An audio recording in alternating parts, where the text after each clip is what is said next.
Welcome back my YouTube channel.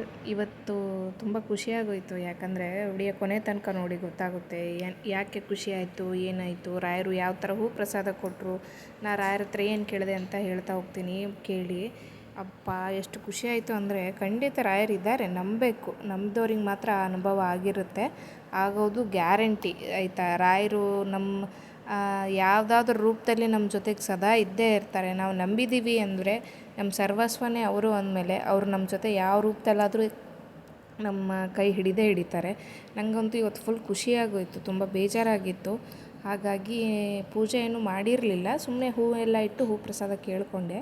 ತುಂಬ ಅಂದರೆ ತುಂಬ ಖುಷಿಯಾಗೋಯಿತು. ಆದರೆ ಕೂತ್ಕೊಂಡು ಕೇಳೋಷ್ಟು ಟೈಮ್ ಇರೋಲ್ಲ, ಯಾಕಂದರೆ ಬೇಗ ಬೇಗ ಬೇಗ ಅಡುಗೆ ಮಾಡ್ಕೋಬೇಕು, ಕೆಲಸ ಮಾಡ್ಕೋಬೇಕು, ಮಗಳು ಸ್ಕೂಲಿಗೆ ಹೋಗ್ತಾಳೆ. ಸೊ ಹಾಗಾಗಿ ಮಗು ಇರೋದರಿಂದ ಕೂತ್ಕೊಂಡು ಹೂ ಪ್ರಸಾದ ಕೇಳೋಕ್ಕೆಲ್ಲ ಆಗಿಲ್ಲ. ಕೇಳ್ಕೊಳ್ಳೋಣ ಆಯಿತು ಅಂತ ನಾನು ಇವತ್ತು ಬೆಳಗ್ಗೆ ಎಲ್ಲ ಬೇಗ ಬೇಗ ಎಲ್ಲ ಕೆಲಸ ಮಾಡಿಕೊಂಡು ಜಸ್ಟ್ ದೇವರಿಗೆ ಹೂ ಏರಿಸಿದೆ ಅಷ್ಟೇ. ಆಗುತ್ತೆ ಅನ್ನೋದಾದರೆ ಬಲಗಡೆ ಕೊಡಿ, ಇಲ್ಲ ಎಡಗಡೆ ಕೊಡಿ ಅಂತ. ನಮ್ಮ ರಾಯರು ಎಷ್ಟು ಚೆನ್ನಾಗಿ ನಮ್ಮ ಮಾತಿಗೆ ಸ್ಪಂದಿಸ್ತಾರೆ ಅಂದರೆ, ನಾನು ಕೇಳಿದ್ದೇ ಬಲಗಡೆನೇ ಹೂ ಪ್ರಸಾದ ಕೊಟ್ಟರು.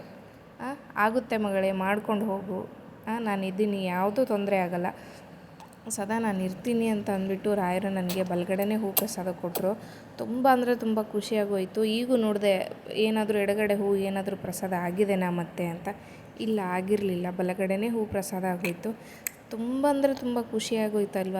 ರಾಯರು ನಮ್ಮ ಜೊತೆಗಿದ್ದಾರೆ, ಅವರು ನಮ್ಮ ಮಾತನ್ನ ಕೇಳಿಸ್ಕೊತಾರೆ ಅಲ್ವಾ, ನಮ್ಮ ಭಾವನೆಗಳನ್ನು ಅವರು ಅರ್ಥ ಮಾಡ್ಕೋತಾರಲ್ಲ ಅಂತ ನನಗೆ ತುಂಬ ತುಂಬ ಖುಷಿಯಾಗೋಯಿತು. ಖಂಡಿತ ರಾಯರಿದ್ದಾರೆ. ಎಡಕ್ಕೆ ಬಲಕ್ಕೆ ಇಟ್ಟಿದ್ದೆ, ರಾಯರು ಬಲಗಡೆನೇ ಹೂ ಪ್ರಸಾದ ಕೊಟ್ಟರು. ನನಗೆ ತುಂಬ ಅಂದರೆ ತುಂಬ ಖುಷಿಯಾಯಿತು. ಖಂಡಿತ ರಾಯರಿದ್ದಾರೆ. ಇನ್ನೂ ಕೆಲವರು ಹೇಳ್ತಾರೆ ರಾಯರ ಬಗ್ಗೆ ವಿಡಿಯೋಸ್ ಮಾಡಿ ಹಾಕಿ ಅಂತ. ಸುಮ್ಮನೆ ರಾಯರ ಹತ್ರ ಹೂ ಪ್ರಸಾದ ಕೇಳೋದು, ವಿಡಿಯೋಸ್ ಮಾಡೋದು ಯಾಕೋ ನನಗೆ ಇಷ್ಟ ಆಗಲಿಲ್ಲ. ಸೊ ಸರಿ ಅನ್ನಿಸ್ತಿಲ್ಲ. ಸೊ ಹಾಗಾಗಿ ರಾಯರ ಬಗ್ಗೆ ನಾನು ಜಾಸ್ತಿ ವಿಡಿಯೋಸ್ ಮಾಡ್ತಾಯಿಲ್ಲ. ರಾಯರು ಹೂ ಪ್ರಸಾದ ಕೊಟ್ಟರೆ ಮಾತ್ರ ಈ ಥರ ವಿಡಿಯೋ ಅಪ್ಲೋಡ್ ಮಾಡಿರ್ತೀನಿ. ಮುಂಚೆ ಬೇಜಾನ್ ಟೈಮ್ ಸಿಗ್ತಾಯಿತ್ತು. ಸೊ ಹಾಗಾಗಿ ಮಗಳು ಸ್ಕೂಲಿಗೆ ಹೋದ್ಮೇಲೆ ಟೈಮ್ ಸಿಗ್ತಾಯಿತ್ತು, ಈಗ ಸಿಗ್ತಾಯಿಲ್ಲ, ಮಗು ಆಗಿರೋದ್ರಿಂದ ವಿಡಿಯೋಸ್ ಮಾಡೋಕ್ಕೆ ಆಗ್ತಾಯಿಲ್ಲ.